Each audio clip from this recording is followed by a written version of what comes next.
Well hello दोस्तों, बात करते हैं finer and the coarser topologies क्या होती हैं। Let's see the definition. तो finer and the coarser topology, तो मान लेते हैं हमारे पास यहाँ पे दो टोपोलॉजिकल स्पेस हैं, एक है एक्स टी वन एंड दूसरे को हम नाम देते हैं X T two. There are two topological space and ये दोनों टोपोलॉजी जो है T one and T two ये एक्स सेट के ऊपर टोपोलॉजीज हैं।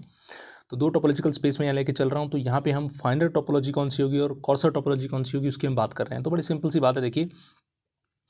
तो मान लीजिए जो T1 है, T1 इज फाइनर देन T2। मैं जो टोपोलॉजी T1 को T2 से फाइनर तब बोल सकता हूँ अगर मेरे पास जो T1 टोपोलॉजी है वो डेफिनेटली क्या होनी चाहिए, T2 इसके अंदर कंटेंट कर जाए, यानी कि वो बड़ी होनी चाहिए। बड़ी मतलब आप इससे समझ सकते हैं कि अगर एक टोपोलॉजी उसके अंदर अंदर कंटेंट हो रही है तो इसका मतलब जो बड़े वाली टोपोलॉजी है वो आपकी फाइनर टोपोलॉजी है, और जो सेकंड दूसरे वाली है उसको हम क्या बोल देंगे, कोर्सर टोपोलॉजी। तो इसका मतलब T1 क्या है बच्चों, फाइनर है, और T2 क्या है, कोर्सर है, क्योंकि T2 उसके अंदर कंटेंट कर रही है।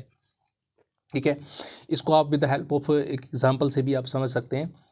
तो मान लेता हूँ मैं यहाँ पे एक्स एक मेरे पास सेट है, उसमें मान लेता हूँ कुछ 3 एलिमेंट हैं 1 2 एंड 3। T1 एक टोपोलॉजी है that is 5x 1 and 2 and 1 and 2। okay, so this is the T1, this is one topology and the second I'm just taking the T2। तो ये मेरे पास एक और टोपोलॉजी है, दोनों टोपोलॉजी आपकी x सेट के ऊपर हैं। तो सेकंड टोपोलॉजी आपकी 1 2 3 1 2 2 3 एंड 3 1 एंड 1 2 3। ओके, तो here you can see easily you can observe that the T1 must contain in T2। T1 जो टोपोलॉजी आपकी प्रॉपरली वो कंटेन कर रही है किसके अंदर, T2 के अंदर। तो इसका मतलब T1 जो टोपोलॉजी है वो कंटेन कर रही है, तो T2 बड़ी है, T2 बड़ी है, तो इसका मतलब T2 क्या है, फाइनर है। तो T2 is what a फाइनर topology, इसको हम फाइनर बोलेंगे, और जो दूसरी है उसको हम बोल देंगे कोर्सर टोपोलॉजी। ओके, तो ये इनका प्रॉपर नाम थ्योरम के अंदर यूज़ किया जाता है, इसलिए आपको इसकी डेफिनेशन आज मैंने आपको करवाई है। तो thank you so much guys, simple definition थी। आई होप कि आपको बहुत अच्छे से समझ में आई होगी।